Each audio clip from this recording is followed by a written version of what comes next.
Welcome to Academica Lab Solutions. Motorized Transmission Line Trainer designed by Academica is an innovative product to teach students the concept of transmission line, like observation of standing wave pattern at different frequencies, analysis of various load condition on the microstrip line, S-parameter measurements, and introduction to plotting a normalized impedance on the Smith chart. This is the list of deliverables. This is the experimental manual in English. This is the installable software on CD. This is the control unit having a PLL synthesized RF signal source which is used to feed as input to the transmission line, and a RF detector which detects the RF signal.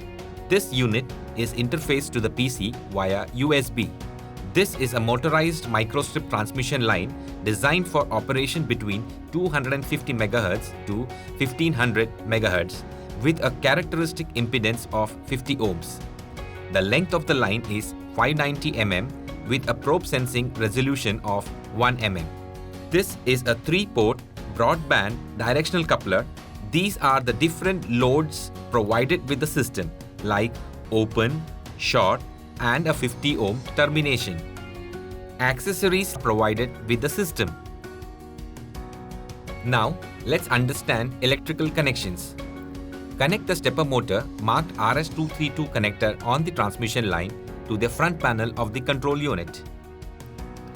Take the RS232 cable and connect one end to the limit switch marked RS232 connector on the transmission line and the other end to the rear side of the control unit.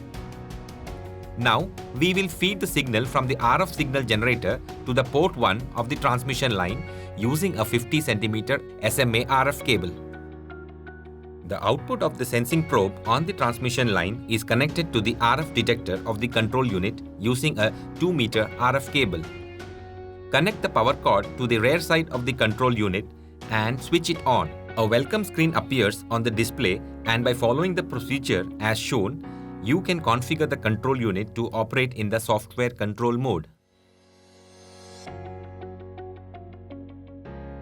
Connect B-type USB to the rear side of the control unit and the A-type to any one of the port on the PC.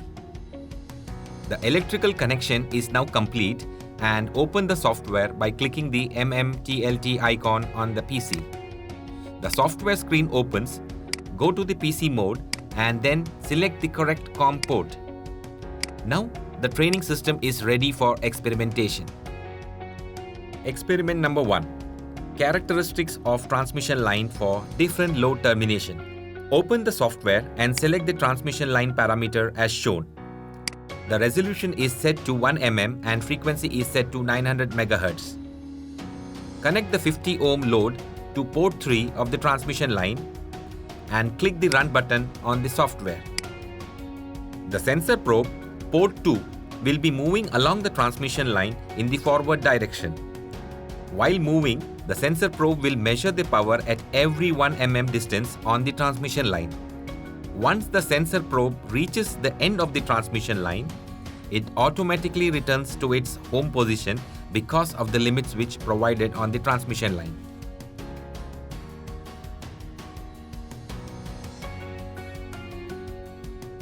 Now, the software will plot the standing wave graph at a frequency of 900 MHz. The load impedance that we have experimentally calculated is 55 ohms as seen on the software screen, which is very close to the 50 ohms termination that we had connected to the transmission line. Hence, theoretical value and practical values are verified. Now, we remove the load termination and connect the open termination to the transmission line. Click on the Run button. We see that the calculated ZL is having high impedance, approximately 300 ohms, which means that the line is not matched. Theoretically, a transmission line with open termination has high impedance, which is proven by this experiment. Now, remove the open termination and connect the short termination to the transmission line. Click the Run button. We see that the calculated ZL is having low impedance, approximately 17 ohms, which means that it is not matched. Theoretically, a transmission line with short termination has low impedance, which is proved by this experiment. You can also compare the standing wave graph for open termination and short termination. It is clearly seen that there is a phase shift of 180 degrees between the peaks of open and short termination. Experiment number 2.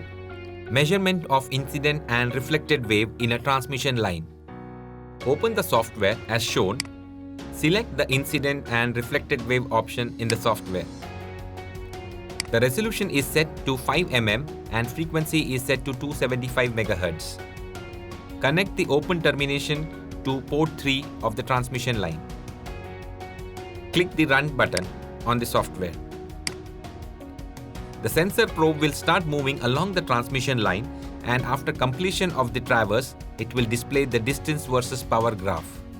You see that more power, approximately 6 dBm, is reflected back to the source as the line is open. Also, you see the power of the incident wave is reduced as the distance increases.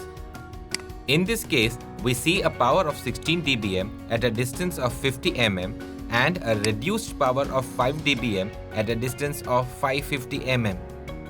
Experiment number 3. Calculation of the unknown frequency of the transmission line. Open the software and select the transmission line parameter as shown. The resolution is set to 1 mm and frequency is set to 900 MHz. The software is run with transmission line in open condition. The two successive minima will give you lambda g by 2 value. From this, we can calculate the unknown frequency is equal to C divided by lambda g multiplied by 1.94. Now, just by changing the input frequency to say 500 MHz and 1200 MHz, you will get different standing wave pattern, and from this you can calculate the frequency. Experiment number 4. S parameter measurements. Open the software as shown. Go to the S parameter S11 option. Set the start frequency to 250 MHz and stop frequency to 1500 MHz and click Run. The software plots the frequency versus power graph, which is the S11 of the transmission line. Set the marker M2 at 290 MHz and M1 at 1250 MHz. From this graph, we infer that over the operating band of this transmission line, the reflection coefficient S11 parameter is below -9 dB, which means only 10% of the power is reflected back and remaining 90% power is transmitted through the port 1. Click on the VSWR button to plot the VSWR at different frequencies. The graph shows VSWR value for the entire band of frequency. Click on the impedance button to plot the impedance at different frequencies. Experiment number 5. Plotting normalized impedance on Smith chart. Open the software and select the operating mode to Smith chart. For entering the normalized impedance table at 800 MHz, enter ZL as 60 ohms and Z0 as 50 ohms and click the calculate button to calculate the Z norm value, which is the real part. The imaginary part, Jx, is given in the lookup table below. The calculated R is entered as 1.2 and Jx as 0.4 in the normalized impedance table. The same procedure is followed to get the R and Jx at 900 MHz and 1200 MHz. Once all the values are entered, click the Run button. The software displays the Smith chart plot. The topmost point on the Smith chart shows the normalized impedance at 800 MHz with matched load. The center point on the Smith chart shows the normalized impedance at 900 MHz with matched load.